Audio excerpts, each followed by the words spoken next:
Vamos dar uma olhada de perto numa crise que está literalmente com as horas contadas. O assunto de hoje é o prazo final do Irã. Olha, a tensão já começa com um ultimato bem direto. O então presidente dos Estados Unidos, Donald Trump, não mediu palavras, né? Ele deixou bem clara a ameaça. O que, claro, elevou os riscos lá para cima e já deu o tom do confronto. E tá aí o coração de toda essa crise, um relógio em contagem regressiva.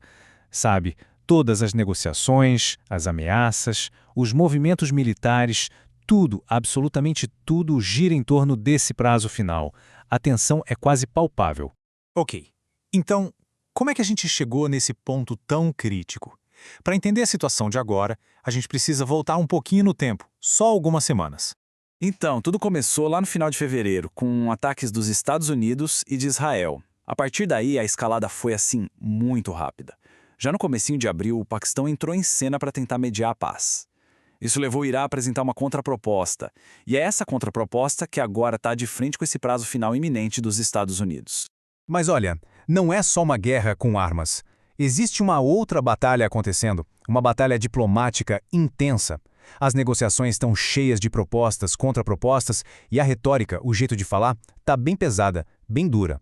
E aqui a gente vê o tamanho da diferença, né? Fica bem claro o contraste entre as duas visões. De um lado, o Paquistão sugerindo uma pausa, uma trégua de 45 dias. Do outro, o Irã querendo algo muito mais definitivo, o fim da guerra, ponto final. E esse plano do Irã ele é bem ambicioso. Não é só sobre parar os combates, sabe? A ideia é meio que redesenhar a segurança e a economia da região inteira. O ponto-chave, o pulo do gato aqui, é que o Irã quer garantias. Não basta só uma pausa nos ataques. Essa fala de um diplomata iraniano resume tudo, né?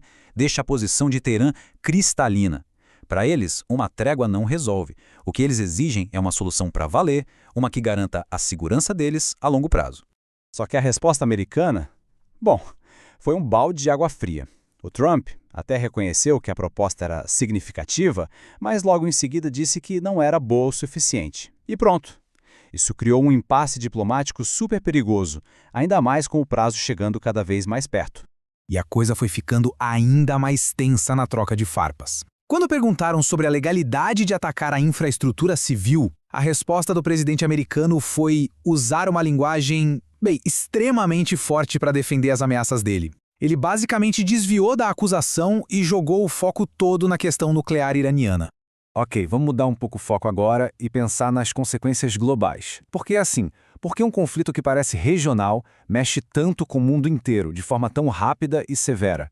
A resposta, como quase sempre, está na geografia e, claro, na grana.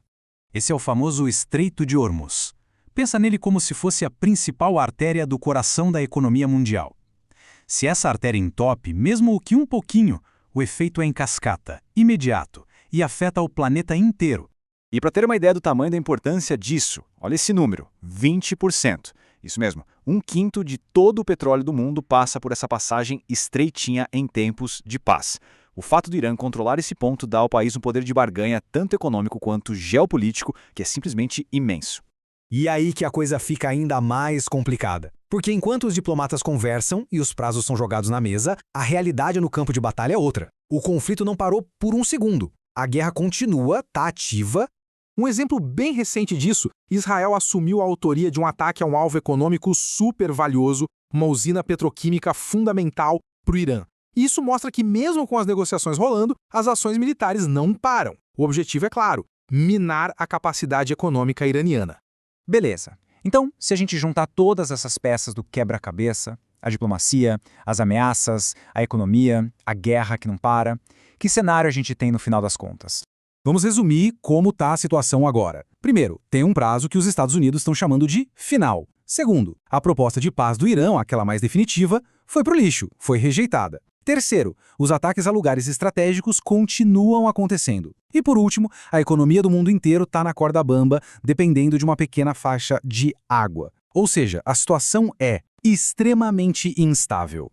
E tudo isso nos leva à grande pergunta. A pergunta que está no ar e que define essa crise toda. Com a diplomacia que parece não ir a lugar nenhum e os ataques só aumentando, o que acontece quando o relógio zerar? Essa é a questão que deixa o mundo todo literalmente de cabelo em pé.